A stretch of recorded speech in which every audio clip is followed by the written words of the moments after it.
If you're in your teens or early 20s, you probably have a bunch of dreams and ideas about the person you want to become. Start going to the gym, start a business, learn the guitar, start investing. But for some reason, you can't find the energy to do it. And that's so confusing because you're doing everything right. You're going to school or work, you try to eat healthy, you try to sleep enough, you know your goals and you genuinely want to improve your life, but every single day the same thing happens. You get home feeling exhausted, you sit down to take a break, you open YouTube or maybe a video game, and suddenly it's midnight and you have to go to bed. So yet another day gone. Not because you're lazy, not because you don't care about your future, but because those low-effort distractions are the only thing you still have energy for after a long day of work. And honestly, that feeling is terrifying, because deep down, you know that you want more from life. You can literally picture it in your head, but somehow, you never seem to have the energy to move towards it. And everywhere you look for advice, people keep saying the same things. Sleep more, wake up earlier, have a routine, just stay disciplined. But what if you're already trying to do those things and you still feel exhausted? What if the problem isn't that you're not trying, but that modern life is genuinely draining you in ways people don't really talk about? I was, and still sometimes am, in this exact situation. So today we'll talk about why this is happening to us and the best ways to turn things around. Because there's so much I wish I'd known sooner. If I could just go back and show this to my younger self, I know it would have saved me so much time and stress in life. So just sit back, you deserve a break, and we'll go through this together. One of the biggest reasons people feel mentally exhausted all the time is because their brains never truly gets to rest.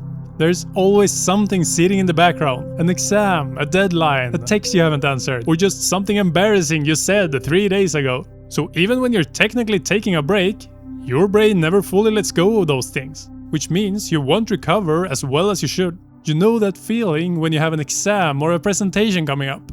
Even if it's days away, it's constantly sitting somewhere in the back of your mind. You'll be trying to watch a movie, play a game, hang out with your friends, but mentally, you're still attached to that thing. What if I fail? What if I embarrass myself? What if I'm not prepared enough? And because your brain is stuck carrying all that tension, everything suddenly feels exhausting. And doing productive stuff, like studying, going to the gym, or learning a new skill, becomes basically impossible. And that's why a lot of people don't actually use entertainment because they enjoy it. They use it to escape. Endless scrolling, YouTube, video games. Not necessarily just because they are fun, but because those things temporarily remove the stress in your head. And the dangerous part is that this creates a loop. You tell yourself, I'll start going to the gym after this exam. I'll work on my project after this stressful week. I will finally get my life together once this thing is over. But then the exam ends, and another one appears. Another deadline, another problem, another stressful week. And suddenly, months go by and you're still waiting for life to finally feel calm enough to begin working on your dreams. But for most people, that calm moment never comes, because life will always give you something to worry about. And I think one of the most important skills you can learn when you're young is learning how to mentally let go of those things that you have no control over. Because life will never slow down for you. Yes, you should still study for exams, you should prepare and you should care, but once you've genuinely done what you can for the day, continuing to worry about it at 11 PM in bed doesn't help you anymore. It just drains that little energy you had left. And I know all this is way easier said than done, but learning how to let go of unnecessary stress really changes your energy levels. Because when your brain stops constantly fighting invisible battles, you actually start to recover while resting. And by cutting out all that noise, you can finally focus properly again, making you more productive. Because these worries doesn't only make it harder for you to recover, it also makes it harder to concentrate because your mind is occupied thinking about other difficult parts in your life. But worry isn't the only silent energy thief. Frustration is another huge one.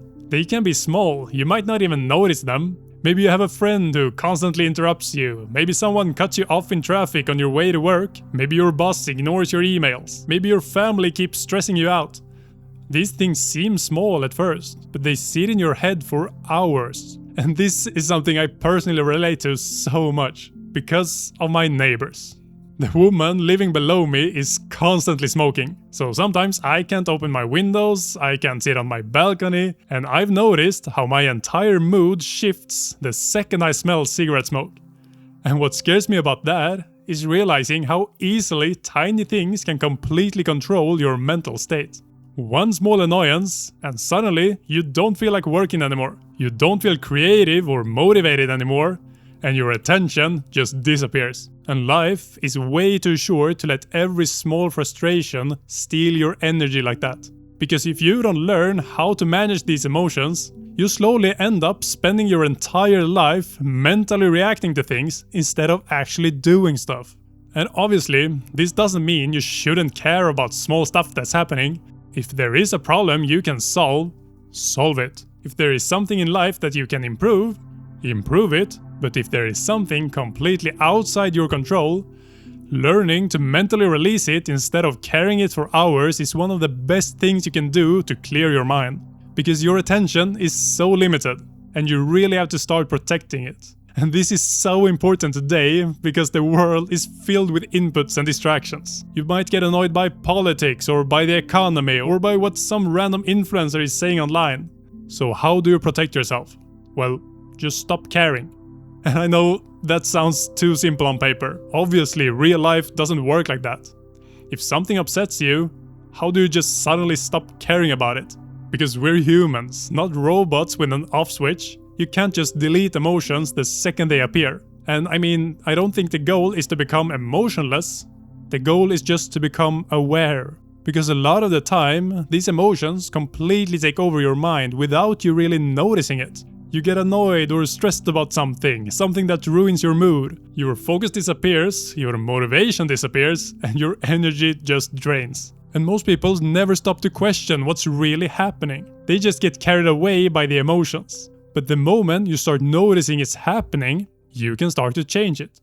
You can pause for a second and ask yourself, why is this affecting me so much? Is this really worth my energy? And weirdly enough, just asking yourself those questions already creates a bit of distance from the emotion.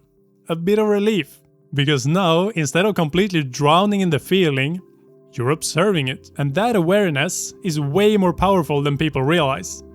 There are obviously some more concrete techniques that you can do to help, like journaling or meditation, going for walks. But honestly, for me, just becoming aware of how much energy certain thoughts are stealing from you can almost just fix my mood and energy because I put things into perspective.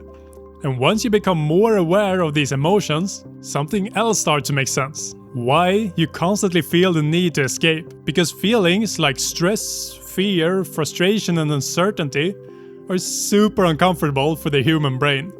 So naturally, we try to get away from them. And usually, the fastest escape isn't solving the problem itself. Instead, it's distraction. And that's why the second something feels difficult, you suddenly feel an overwhelming urge to check your phone. Open YouTube, scroll TikTok or play a game, not because you're lazy, but because your brain is trying to protect you from discomfort. And the really dangerous part is this. When do we usually feel the most uncomfortable? Yes, when we're trying to grow. When we're learning something new. When we're bad at something. When the things aren't working the way we think. And what kind of things create those feelings?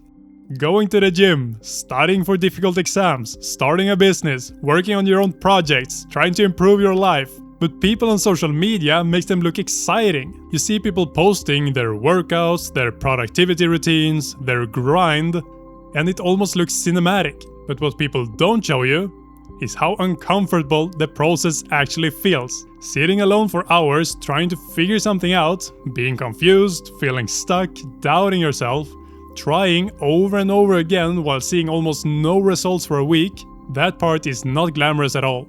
It's mentally exhausting. And because it's exhausting, your brain starts craving relief.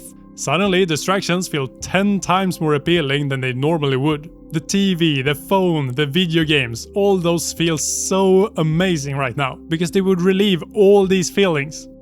But this is the important part. The discomfort doesn't mean that you're failing. It means that you're challenging yourself, that you're improving. And honestly, I think a lot of people quit way too early simply because they assume that discomfort means something is wrong. So if you can learn to accept that feeling instead of constantly escaping it, you'll become unstoppable. Because then you stop expecting the process to feel amazing all the time. You stop waiting to feel motivated. And instead, you start focusing on improving little by little, one step at a time. And that is how people slowly build the life they want. So what does all this actually mean for you? Well, it means that even if you're sleeping 8 or 10 hours a night, you can still wake up feeling completely exhausted. Because sometimes the problem isn't that you're sleeping too little, it's that your brain never truly rests. And I think that sadly this gets way worse when you're ambitious, when you actually want more from your life. Because one of the biggest modern stress factors is the feeling that you could always be doing more. Back when people worked normal jobs, work had boundaries. You clocked out, you went home, and mentally, the day was over. But when you have your own goals, side projects, dreams, a business you want to build, or skills you want to learn, your brain never fully clocks out. Because technically, you could always work more. You could study a little more, you could go to the gym, you could learn something. There's always the possibility to be more productive. And even when you try to relax, there is this quiet guilt sitting in the background, a feeling that you should be doing something. So now your free time doesn't even feel peaceful anymore. You open YouTube for a quick break, you scroll TikTok or play a game, but half the time you're not even enjoying it. You're just trying to escape that pressure for a little while. And the scary part is that eventually, the things that you once felt excited about start feeling heavy. Your dream starts feeling like obligations. Not because you're lazy, and not because you don't care, but because your brain is constantly under this pressure, so you're never able to fully recover. So how do you stop this? Because this creates a horrible cycle. You constantly feel like you should be working, but that pressure drains your energy, so you don't have the energy to work, which then makes you feel even more stressed. And after a while, you don't even know if you're tired because you work too hard, or because you've been mentally fighting yourself all day. So how do you break out of that cycle?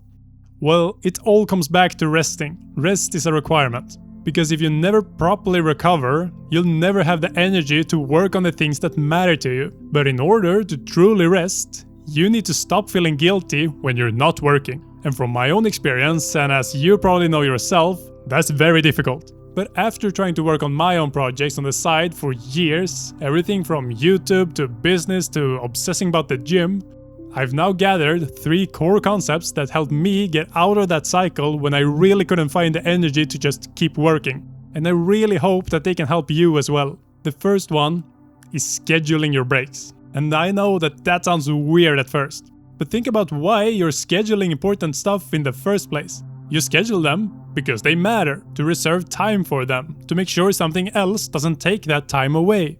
And rest should be treated the exact same way. Because without rest, everything else starts falling apart. Your focus, your motivation, your discipline, and your energy. So instead of treating recovery as something that you will automatically do when you get some time over, actually schedule time for it. Time to play games, time to watch a movie, or go for a walk, or just time to sleep. Because once you've planned your week properly, and you know that you've made time for things that matter, you can finally relax without feeling like you're falling behind. And if you're not scheduling your time already, well, that's a really good place to start if you're struggling to find time to do certain things. Because just by having a schedule, it will be easier for you to relax because you know that as long as you stick to your schedule, things will work out. And the second thing that makes it easier to get yourself out of this is just by lowering your expectations. And I don't mean stop dreaming big. Definitely keep dreaming big. I mean stop expecting yourself to transform your entire life overnight. Don't suddenly try to work 16 hours a day. Don't force yourself into impossible routines. And don't expect yourself to instantly become the perfect version of yourself. Start smaller, like work on your projects for 15 minutes, read a few pages, or go to the gym once, or just take a walk. Because when something already feels overwhelming to do right now, knowing that you will have to do this every day for basically your entire life makes it almost impossible to start, and even harder to maintain. And I mean, a huge part of building discipline is simply proving to yourself that you can show up day after day, even in small ways, because habits are never built in a single day. They're built slowly, with good days, bad days, missed days, days where you're motivated and days where you're not. But I promise you that little by little, those things that now feel exhausting will start to feel normal. And the third thing that really helped me was realizing that this is the fun part. A lot of people think that happiness only comes after the results, after the dream body, after the money, after the successful business. But the people who actually achieve those things usually spend most of their life doing the work itself. The fittest people spend years in the gym. The best business owners are constantly building. The best musicians spend thousands of hours practicing, which means that your dream can't only be the result. Your dream has to become the lifestyle itself. And honestly, that realization changed everything for me. Because now, when I work on my projects, even though it's difficult, even though I still doubt myself, I know that I'm spending time doing something that is important to me. The reason I want financial success from my projects is so that I can keep working on them full time, not so that I can stop working on them. Because you only get one life. Don't spend it suffering through every day, hoping that maybe one day in the future you'll finally be happy. Instead, find something that you really love doing and build your life around doing more of that. Because when you do that consistently, the opportunities, the progress, and eventually the results usually follow. But even if they don't, at least you spent your time on something that's important to you. Because there are so many risks not taking control of your life, especially now. Because modern life is incredibly good at keeping you comfortable, but at the same time very distracted. I mean, just think about it. If I asked you what you did last month that really made you feel good, you could probably name 1 or 2 moments. Maybe. But there were 30 days in that month. What happened to the rest of them? Isn't it terrifying how easily life starts blending together? Wake up, go to school or work, consume content, sleep, repeat. And before you know it, you're 30, wishing you could go back to those days where you had so much energy, so little responsibilities, and endless possibilities. And I'm not saying this to stress you, it's just a reminder that if you're young and have the possibility to dream, you're in a pretty good place. You don't need to actively spend every hour awake working towards it, but at least try to do something that is memorable and that really makes you feel good. I really hope you got some new ideas or at least a little bit of motivation. You got this. Thank you so much for watching. Take care now.